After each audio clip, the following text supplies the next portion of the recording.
Bueno, entonces vamos a continuar con nuestro avance de asignatura y debemos ver el día de hoy lo correspondiente a los modificadores enzimáticos. Los modificadores enzimáticos son moléculas que al unirse a una enzima son capaces de aumentar, disminuir o incluso anular la actividad enzimática.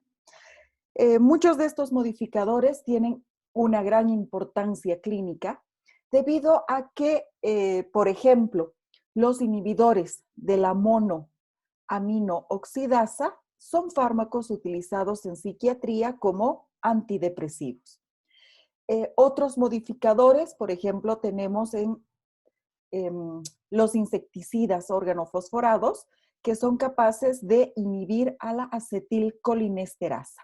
Entonces, estos modificadores van a modificar, ya su nombre lo está diciendo, la actividad que va a tener una enzima. Vamos a ver cómo pueden ser estos modificadores. Los modificadores pueden ser de dos tipos, como habíamos visto. Los modificadores positivos van a estimular la actividad enzimática.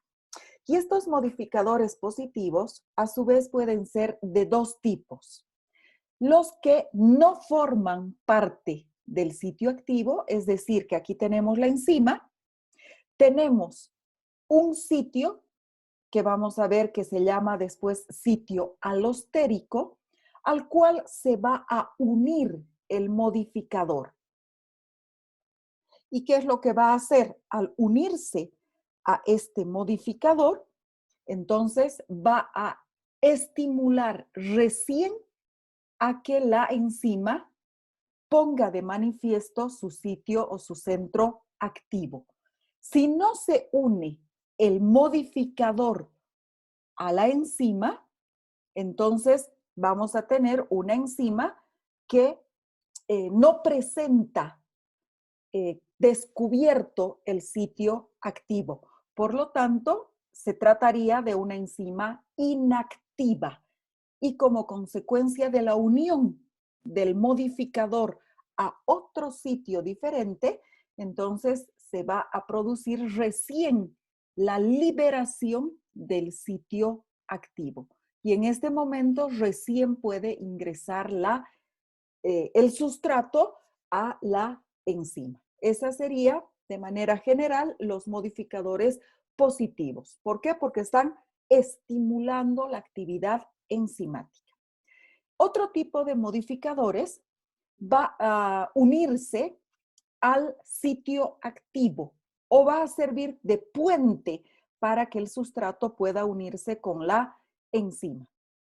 Entonces, aquí tenemos, por ejemplo, tenemos el sitio activo, ya está presente, pero como podemos observar, tiene una estructura tridimensional totalmente diferente a la del sustrato. Entonces, lo primero que hace es unirse este modificador al sitio activo y de esta manera se va a eh, modificar la estructura del sitio activo y se va a convertir en una estructura perfectamente específica para el sustrato. Esto es lo que va a permitir que el sitio activo tenga o se comporte como una estructura negativa, va a tener una conformación negativa a la estructura del sustrato. Y de esta manera, el sustrato va a poder encajar perfectamente en el sitio activo. La mayor parte de estos modificadores enzimáticos son metaloenzimas, es decir, que son elementos inorgánicos metálicos. Por lo tanto, son enzimas activadas por iones metálicos. Se tratarían de metaloenzimas. Los modificadores negativos. Los modificadores negativos lo que hacen es evitar o inhibir la acción enzimática. También existen dos tipos de modificadores, bueno, en realidad son tres tipos de modificadores negativos. En primer lugar tenemos la inhibición competitiva. Ya su nombre nos está diciendo qué significa competitivo. Quiere decir que el inhibidor y el sustrato compiten por el sitio activo.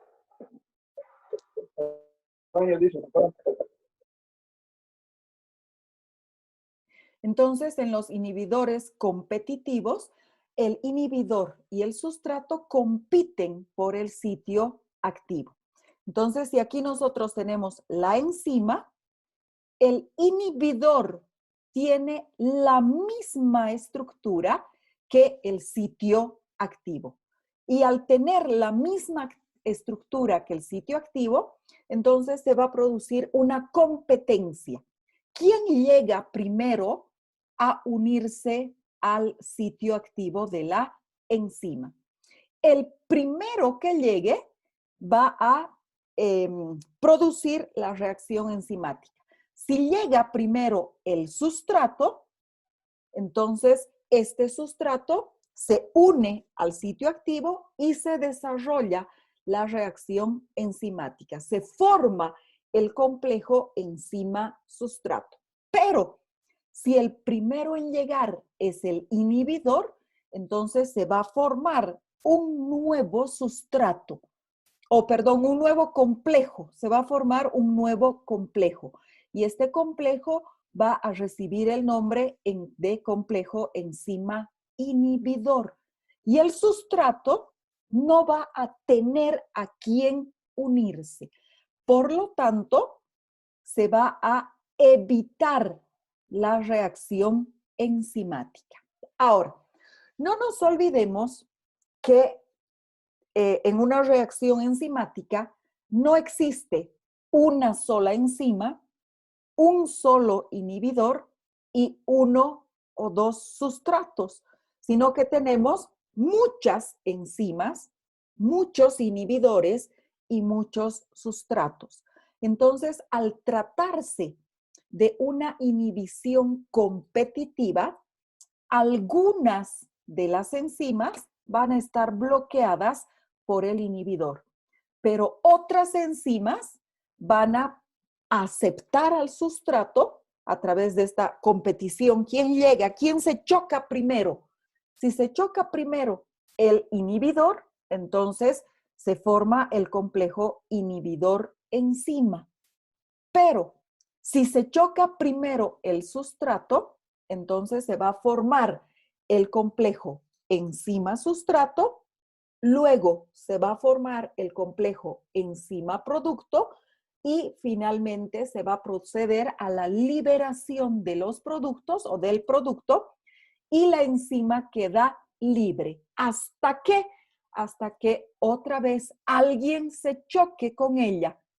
Puede chocarse un nuevo sustrato o puede chocarse un inhibidor.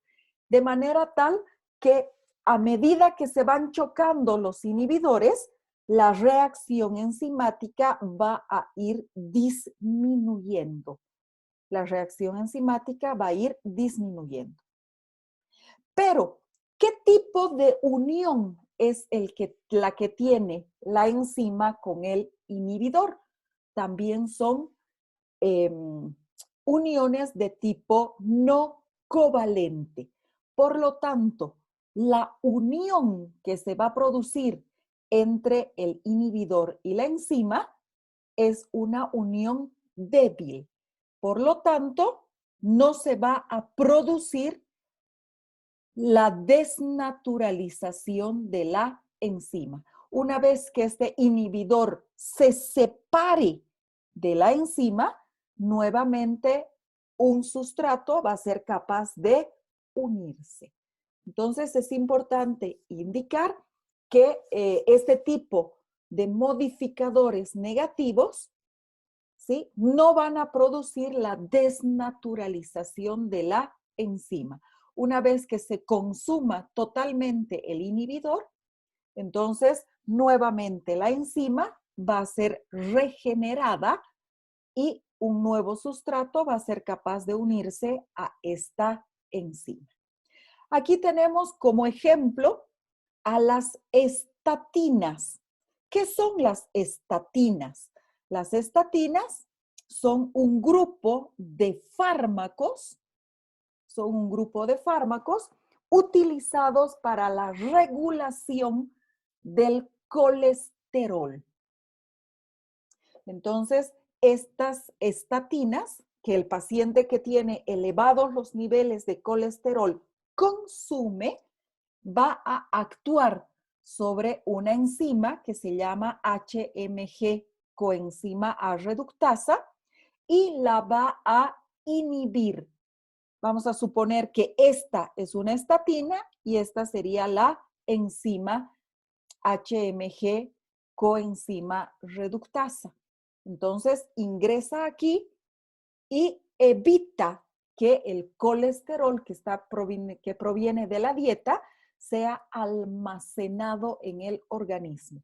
Entonces, en este caso, el colesterol va a ser eliminado vía intestinal y los niveles de colesterol en el organismo van a regularse, van a disminuir. Pero este paciente debe consumir este medicamento todos los días. ¿Por qué? Porque la unión de este medicamento al sitio activo es débil.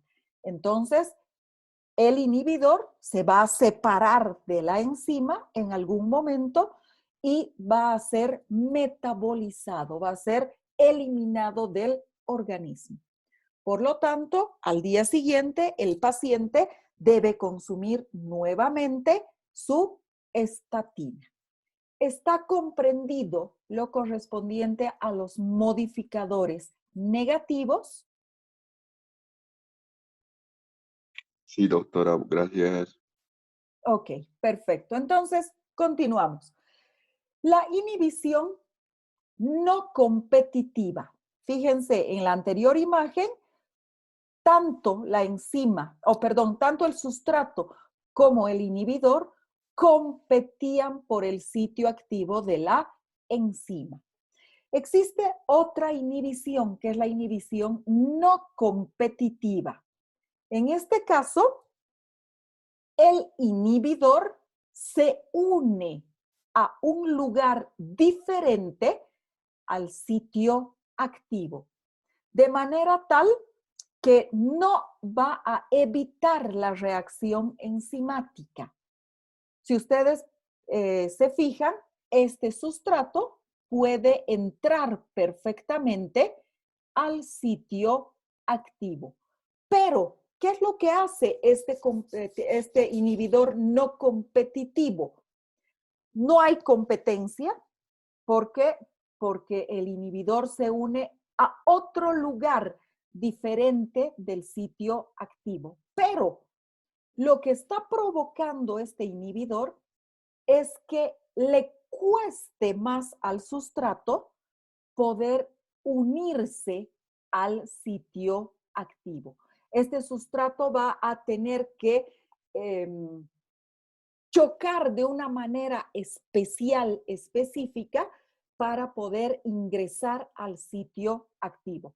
Si aquí tenemos al sustrato, aquí, entonces este sustrato difícilmente va a poder chocar de manera efectiva con el sitio activo. ¿Por qué? Porque tenemos una estructura en este lugar que está evitando que este sustrato se una. Entonces, este tipo de inhibición el inhibidor no tiene semejanza estructural.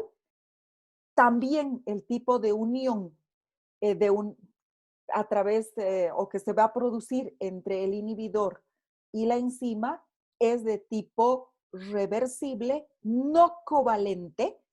Se forma también el complejo enzima inhibidor, pero también se va a formar otro complejo que recibe el nombre de complejo enzima inhibidor sustrato. Entonces, estos inhibidores no van a evitar, como en este caso, no van a evitar la reacción química, sino que solamente van a disminuir la velocidad máxima alcanzada. Por lo tanto, como dice en la imagen, la reacción es retardada, pero no es impedida. ¿Por qué? Vuelvo a repetir, porque el inhibidor no forma parte del centro activo. Simplemente lo bloquea un poquitito. ¿Para qué? Para que cuando se produzca el choque tiene que ser perfecto para que el sustrato pueda encajar en el sitio activo. Un ejemplo es el plomo. El plomo es un inhibidor no competitivo, como vamos a estudiar cuando estemos hablando de la síntesis del grupo hemo. Vamos a ver que la intoxicación por plomo, que es lo que sucede con los que viven a orillas del río Pilcomayo. Ustedes saben que el río Pilcomayo está contaminado con plomo, el plomo que se utiliza para la extracción de plata en los centros mineros. Entonces, la industria de la minería no ha tomado la precaución y directamente eliminan los desechos de estas minas al río Pilcomayo. O el agua de la lluvia arrastra este plomo a el río Pilcomayo. Entonces, como consecuencia de esto, se va a producir una sustitución, un ingreso del plomo en la síntesis del grupo hemo. Esto vamos a ver posteriormente. Y se va a convertir en un inhibidor. ¿Para qué? Para que se forme el grupo hemo. Específicamente, actúa a nivel de una proteína o de una enzima que se llama ferroquelatasa. Y esta inhibición va a retardar, no va a impedir, no va a evitar, va a retardar la unión del hierro a la estructura del grupo porfirina. De esta manera es que va a haber una anemia, se va a producir una anemia por deficiencia de hierro. Entonces, vuelvo a repetir, en este tipo de inhibición no competitiva, los inhibidores solo disminuyen la velocidad máxima de reacción, pero la reacción química sigue produciéndose. ¿Está comprendido?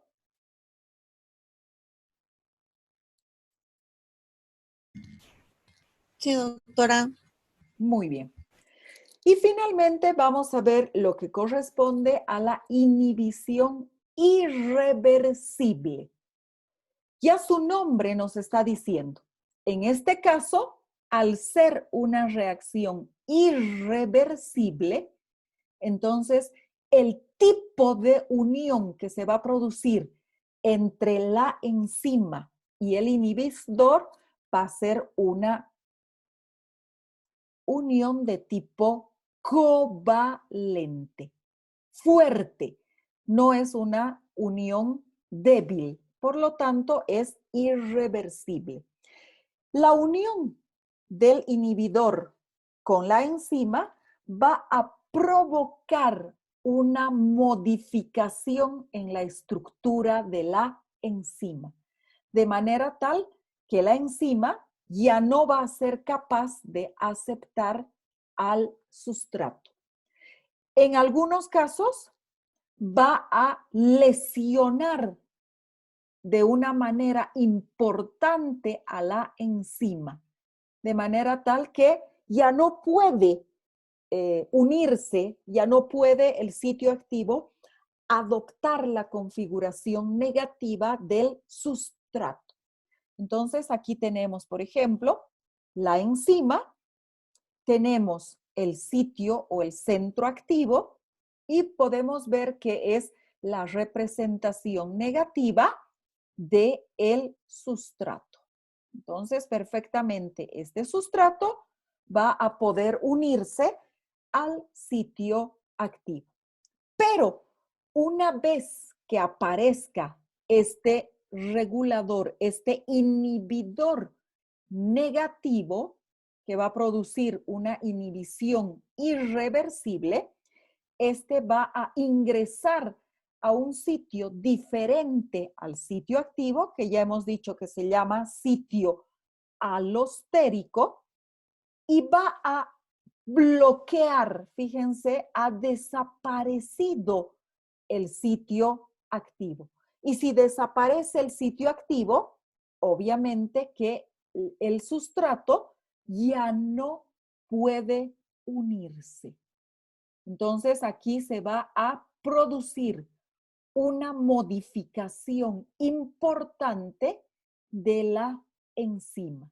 Y como es una reacción, es una unión de tipo covalente, esta enzima no va a poder soltar al inhibidor, se va a quedar presente el inhibidor en esta enzima.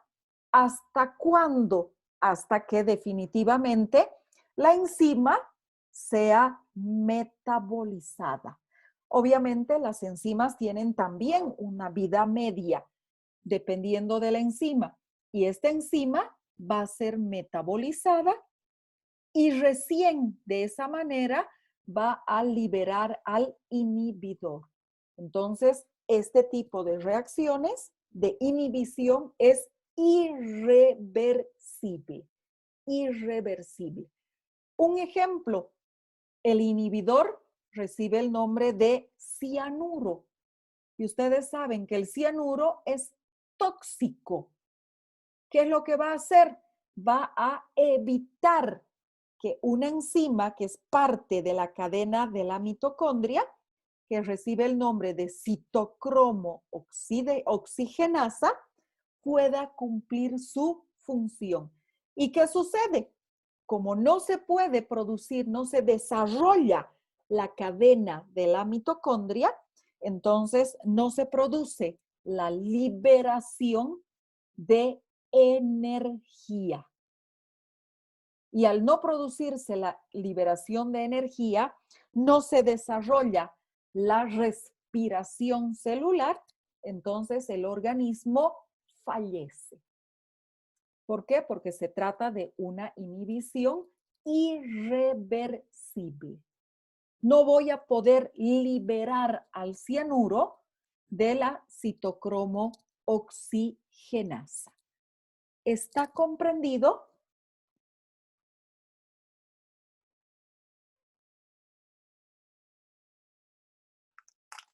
Sí, doctora.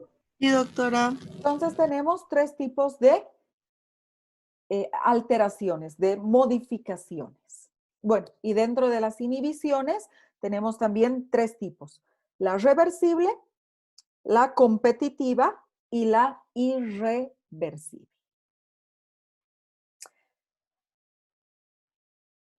¿Por qué es importante la regulación de la actividad enzimática?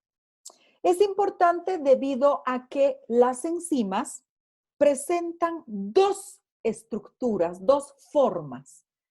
Una, que es la forma inactiva de la enzima, y otra, que es la forma activa de la enzima.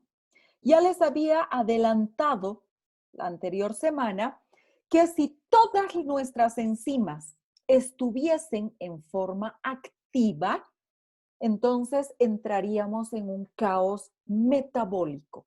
Y les había puesto de ejemplo a las enzimas digestivas.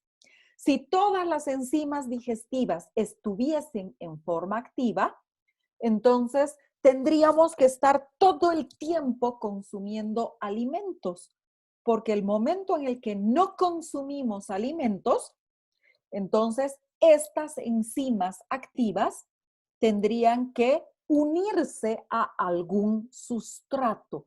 ¿Y cuál va a ser el sustrato? El sustrato tendría que ser la estructura, los componentes estructurales de las células que han formado estas enzimas.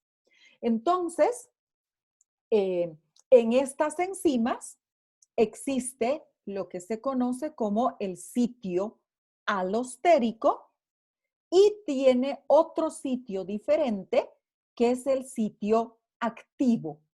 Por lo tanto, el activador, que se llamaría activador alostérico, es un modulador positivo, va a aumentar la velocidad de las reacciones. ¿Por qué? Porque va a activar a la enzima, se va a unir a este sitio alostérico y va a modificar la estructura del sitio activo. ¿Para qué? Para que el sustrato pueda encajar perfectamente en el sitio activo. Y la reacción enzimática, entonces, se produzca.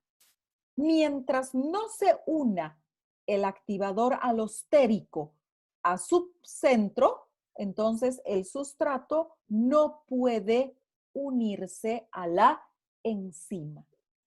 ¿Está claro lo que corresponde a la regulación de las enzimas alostéricas?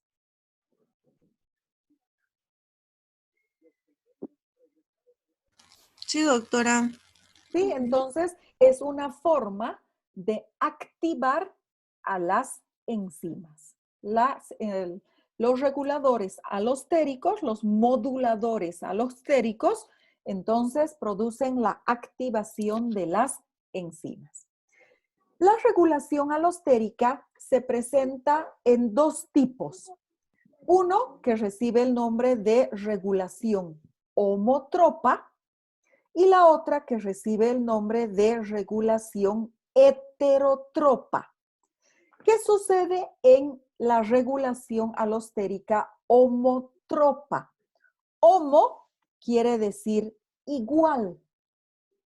Entonces, en este caso, el mismo sustrato actúa como modulador alostérico. Es el mismo sustrato. ¿Qué quiere decir?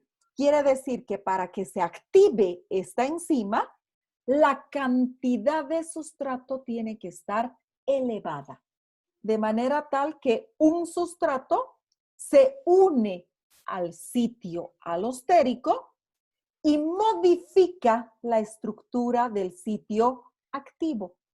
Y una vez que se ha modificado la estructura del sitio activo, el segundo sustrato ingresa al sitio activo. Y obviamente, como se ha modificado y el sitio activo se ha convertido en la estructura en negativo del sustrato, entonces las siguientes o los siguientes sustratos ingresan fácilmente al sitio activo y vamos a tener la liberación de los productos. Está comprendida la regulación alostérica homotropa.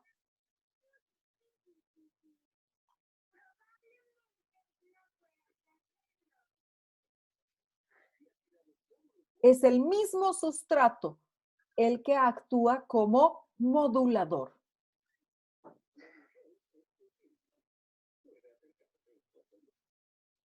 Bueno, supongo que sí. Doctora, Dime. entonces el sustrato lo que hace en este caso en las enzimas es habilitar otro sitio de unión, por decirlo así. Estas enzimas presentan dos sitios de unión, no solamente presentan uno, presentan dos sitios de unión. Aquí tenemos un primero y aquí tenemos un segundo. Pueden ser iguales estos dos sitios de unión, como en el caso de la regulación homotropa. ¿Por qué? Porque es el mismo sustrato que actúa como modulador y como sustrato. Entonces, aquí tenemos, este primer sitio recibe el nombre de sitio alostérico, porque se trata de enzimas alostéricas. Y el segundo sitio se llama sitio activo de la enzima. Entonces, en el caso de la regulación alostérica homotropa, el sitio alostérico y el sitio activo es igual en la estructura de la enzima. Los dos sitios son iguales. Por lo tanto, el mismo sustrato actúa como modulador alostérico. Se une el sustrato a este primer sitio alostérico y estimula el cambio en la conformación del sitio activo, de manera tal que ya al segundo, al tercer, al cuarto o al quinto sustrato ya no le cuesta entrar a este sitio que se llama sitio alostérico. No sé si está comprendido ahora. Sí, doctora, ahora sí, gracias. Perfecto. ¿Qué pasa en las o con las enzimas heterotropas? Fíjense, también son enzimas alostéricas, es decir, que presentan un sitio alostérico y presentan un sitio activo. Ahí está el sitio alostérico y aquí tenemos al sitio activo. Igual que en el anterior caso, tenemos dos sitios. ¿Cuál es la diferencia con este otro caso? Que el sitio alostérico es diferente del sitio activo. Por lo tanto, el modulador, aquí está el modulador alostérico, es diferente al sustrato. Entonces ingresa el modulador alostérico al sitio alostérico y va a producir este complejo enzima modulador que va a modificar la estructura del sitio activo de la enzima. Y recién en este momento el sustrato puede unirse a la enzima. Entonces, hetero es diferente y en este caso el modulador es diferente al sustrato. ¿Está comprendido? Sí, doctora. Sí, entonces el modulador cambia la configuración del sitio activo, es diferente. Si nosotros la movemos, podemos ver perfectamente que ha habido una modificación del sitio activo, la ha convertido en una representación negativa del sustrato. Entonces, recién en este momento, cuando el modulador se ha unido a la enzima, el sustrato puede entrar. Bueno, y por último, tenemos lo que se llama la modulación covalente. Fíjense, las anteriores eran modulaciones no covalentes. En este caso, ¿quién actúa en la regulación o en la modulación covalente? Actúa el fosfato. Es importante la presencia del fosfato. ¿En forma de qué? En forma de ADP o en forma de ATP, dependiendo de a qué lado va la reacción enzimática. Hay enzimas que tienen la capacidad de recibir un grupo fosfato y al recibir el grupo fosfato, esta enzima se activa. Entonces aquí tenemos, por ejemplo, a una enzima, vamos a ver qué sucede en en el metabolismo, aquí lo vamos a escribir para que no se olviden, ¿qué es lo que sucede en el metabolismo del glucógeno? En el metabolismo del glucógeno se va a producir esta modulación covalente. Habíamos indicado que en el metabolismo del glucógeno actúan dos hormonas. La insulina, por un lado, que lo que hace es estimular a una enzima que se llama glucógeno fosforilasa. ¿Para qué?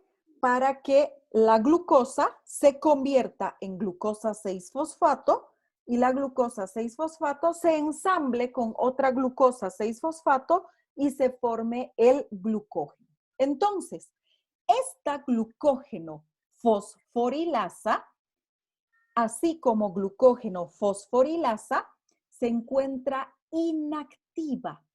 Para que la glucógeno fosforilasa se active, aquí está, se active, esta glucógeno fosforilasa tiene que fosforilarse. Acepta 2 fosfatos del ATP. Aquí está el primer fosfato y aquí está el segundo fosfato y se liberan 2 ADPs y esta es la glucógeno fosforilasa activa. Entonces, ¿qué es lo que va a hacer esta glucógeno fosforilasa activa? Va a convertir la glucosa libre en glucosa 6-fosfato. Y de esta manera se sintetiza el glucógeno. Se sintetiza glucógeno. Fíjense cómo se produce esta reacción química a través de la unión covalente del grupo fosfato a la glucógeno fosforilasa. Ahora, ¿qué pasa en este momento? Cuando está activa la glucógeno fosforilasa, está fosforilada. La otra enzima, que es la glucógeno, perdón, nos estamos equivocando. Sí, voy a repetir, por favor. Sí, nos estamos equivocando. La glucógeno fosforilasa lo que hace es quitarle, le quita el fosfato a la glucosa 6-fosfato. ¿Por qué?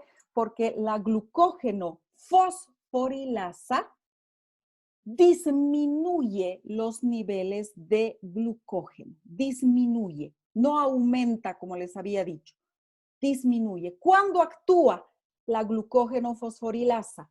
Cuando hay una disminución en los niveles de glucosa.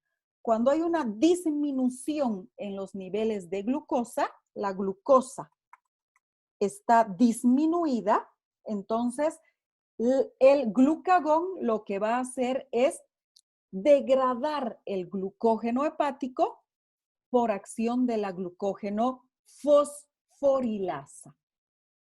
Entonces, en este caso, cuando la glucosa está baja, el glucagón activa a la glucógeno fosforilasa. ¿Y cómo actúa? ¿Cómo activa a la glucógeno fosforilasa? Por acción del ATP, por acción del ATP. Entonces, se une el fosfato a la glucógeno fosforilasa y se degrada el glucógeno. Ahora, ¿qué pasa con la glucógeno sintasa? Es otra enzima. Ya su nombre nos está diciendo, sintasa. ¿Qué es lo que hace? Estimula la síntesis de glucógeno. Entonces, esta glucógeno sintasa inactiva está unida al grupo fosfato y para activarse libera grupos fosfato, libera sus fosfatos. Y la glucógeno sintasa activa no tiene fosfato. Este grupo fosfato es el que va a venir a formar ATP y este ATP es el que va a activar cuando sea necesario a la glucógeno fosforilasa.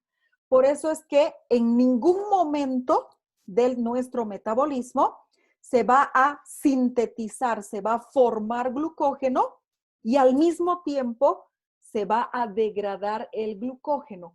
El metabolismo de la glucosa siempre tiene dos momentos. Un momento en el que hay exceso de glucosa y este exceso de glucosa se convierte en glucógeno y en este momento, ¿qué es lo que tenemos? Tenemos que la degradación del glucógeno está inhibida, está evitada. Y el segundo momento, que es el momento en el que los niveles de glucosa están bajos y por lo tanto la síntesis de glucógeno está evitada, está inhibida. Entonces, esta es la modulación covalente. ¿Está comprendida? Sí, doctora. Entonces, para resumir, ¿qué es lo que tenemos? Que en el metabolismo del glucógeno tenemos dos momentos. Un momento que es la síntesis de glucógeno, en el que actúa la glucógeno sintasa, y otro momento que es la degradación del glucógeno, en el que actúa la glucógeno fosforilasa. La glucógeno sintasa se encarga de la síntesis de glucógeno. La glucógeno fosforilasa se encarga de la degradación. Este proceso está mediado por dos hormonas, la insulina y el glucagón. La insulina actúa en situaciones posabsortivas, es decir, después de la ingesta de alimento, y el glucagón actúa en situaciones de ayuno. La glucógeno fosforilasa es una enzima en la que la forma activa está fosforilada y estimula la degradación del glucógeno. Mientras que la glucógeno sintasa en la forma activa es desfosforilada y estimula la glucogénesis. En ambos casos, el fosfato se comporta como un modulador alostérico que modifica la dirección de la reacción. Si el grupo fosfato es captado por la glucógeno sintasa, entonces la glucógeno sintasa se inactiva. La glucógeno sintasa capta el fosfato y se inactiva. Pero si la glucógeno fosforilasa capta el fosfato, se activa. ¿Está claro?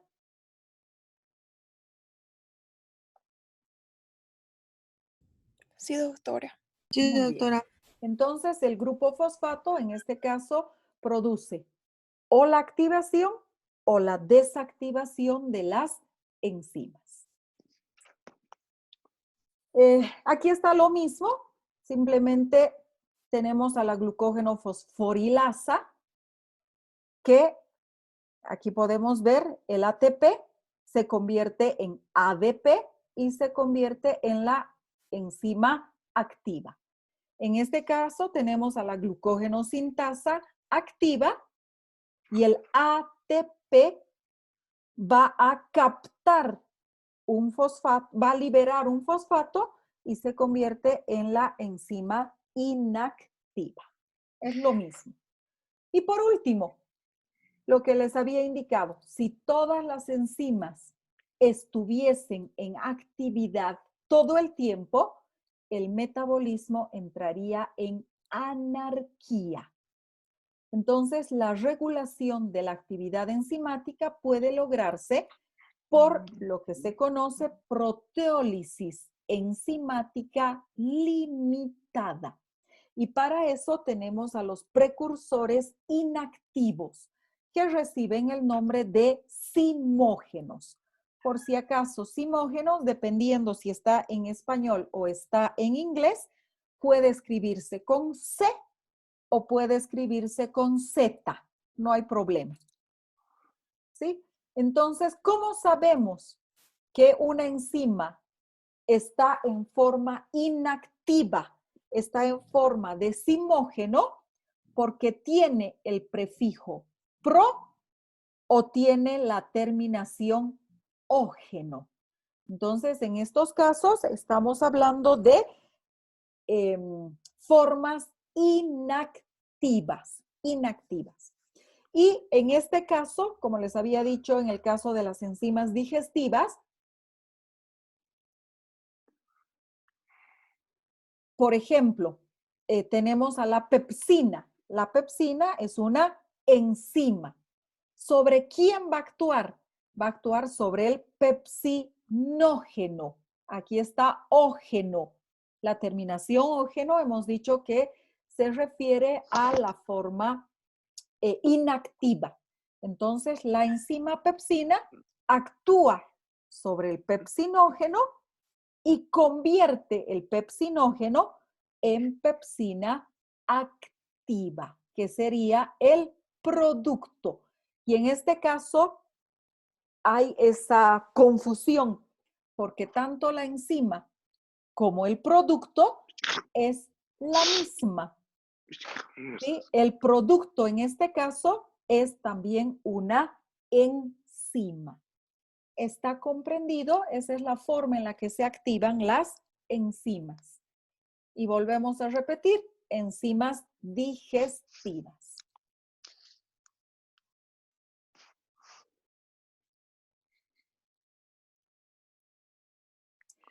¿Cómo se produce la activación?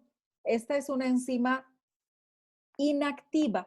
Fíjense, aquí tenemos una estructura verde que está bloqueando el sitio activo. Entonces, cuando viene la enzima, ¿qué es lo que va a hacer?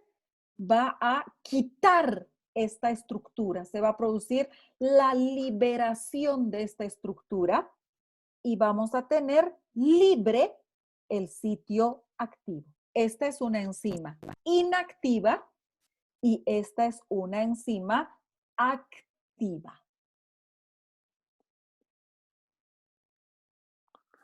La actividad del precursor es catalizada por la enzima activa. Su velocidad es siempre creciente, por lo que es autocatalítica. Es lo que veíamos aquí. Entonces, la actividad del pepsinógeno es activada por la pepsina. Y el producto va a ser la liberación de mayor cantidad de pepsina. ¿Está comprendido? Sí, doctora. Bueno.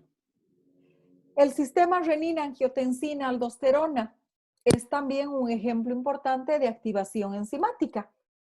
Si ustedes recuerdan, la renina es la que inicia este sistema y la renina es una enzima que se llama, renina es la forma corta del nombre de la enzima.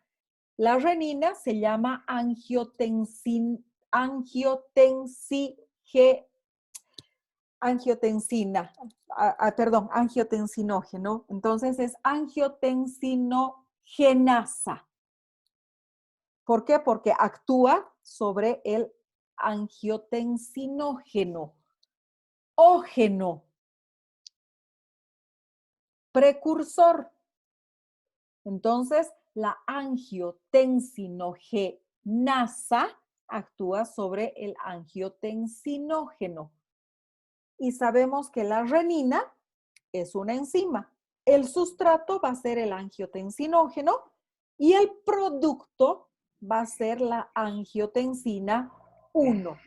Pero si nosotros recordamos, la angiotensina 1 es inactiva. Y esta angiotensina 1 se activa por la ECA, enzima convertidora de angiotensina, que es una enzima. Entonces, esta segunda enzima actúa sobre el sustrato y va a producir la liberación del producto ya activo, que es la angiotensina 2. Son reacciones en cascada, son reacciones consecutivas, son reacciones secuenciales, secuentes.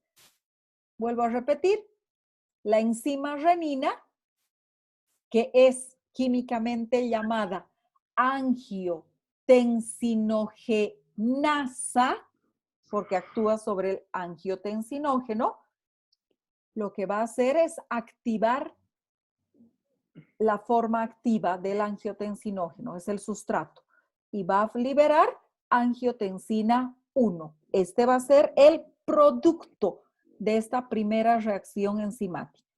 Pero la angiotensina 1 todavía no es activa. Tiene que actuar la enzima convertidora de angiotensina. El sustrato es la angiotensina 1 y va a producir el producto, ahora sí activo, que es la angiotensina 2. Y sabemos que la angiotensina 2 va a producir un aumento de la presión arterial. ¿Por qué? Porque tiene dos funciones. Una, sobre los vasos sanguíneos, va a producir vasoconstricción. Y la segunda, que es a distancia, va a actuar sobre la aldosterona. Sabemos que la aldosterona va a producir una reabsorción importante de agua y de sodio. Además que va a estimular al hipotálamo para que produzca sed. Entonces son ejemplos simplemente de activación enzimática. ¿Está claro?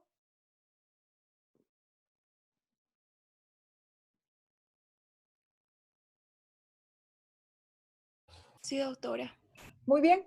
Entonces, con esto ya habríamos concluido lo correspondiente a